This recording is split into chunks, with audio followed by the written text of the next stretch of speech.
L'homme trouva un billet de loterie d'une valeur de 10 milliards de dollars dans une poubelle. Mais maintenant, il devait faire semblant d'être pauvre, parce que sa femme pensait qu'il était pauvre, et qu'elle prévoyait de divorcer. Cependant, s'il divorçait maintenant, il devrait donner 5 milliards à sa femme. Pour David, c'était vraiment trop injuste. Afin d'éviter que sa femme ne découvre qu'il était en réalité riche, David se faufila discrètement dans un centre commercial, et acheta un costume de grande marque. Il s'acheta aussi une montre valant 8 millions. De retour à la maison, chargé de nombreux articles de luxe, il cacha toutes ces choses précieuses dans le garage. Il remplaça le vin rouge haut de gamme de 300 000 $ par une bouteille bon marché de 20 $. Il mit la meilleure sauce aux champignons dans une boîte de conserve bas de gamme. Enfin, il enveloppa le jambon importé dans du film plastique, faisant croire que c'était du jambon bon marché. C'est alors que sa femme rentra. Il retira aussitôt son costume. Sa femme, le jugeant oisif, lui ordonna d'aller travailler au supermarché. David n'avait désormais plus besoin d'argent, mais pour ne pas éveiller les soupçons de sa femme, il dut accepter. Au dîner, ses beaux-parents arrivèrent. Son beau-père trouva le vin médiocre, mais après une gorgée, il fut surpris.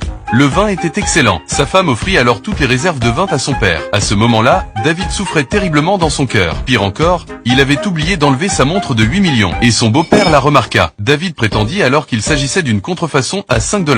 Son beau-père sortit immédiatement 100 $, et demanda à David de lui en acheter 20. David fut obligé d'accepter. Peu de temps après, il découvrit que sa femme avait une liaison avec William, le patron du supermarché. David décida de se venger de William en secret. Il prit un pot de fleurs et le jeta sur sa voiture. Puis il grimpa dessus et cassa les essuie-glaces. Il sortit ensuite sa clé et raya la portière. Enfin, il creva les pneus avec un couteau. Soudain, la voiture s'ouvrit. En se retournant, il vit un vieux couple figé sur place, stupéfait. Puis, en regardant de l'autre côté, vers la vraie voiture de William, David comprit qu'il s'était trompé de voiture.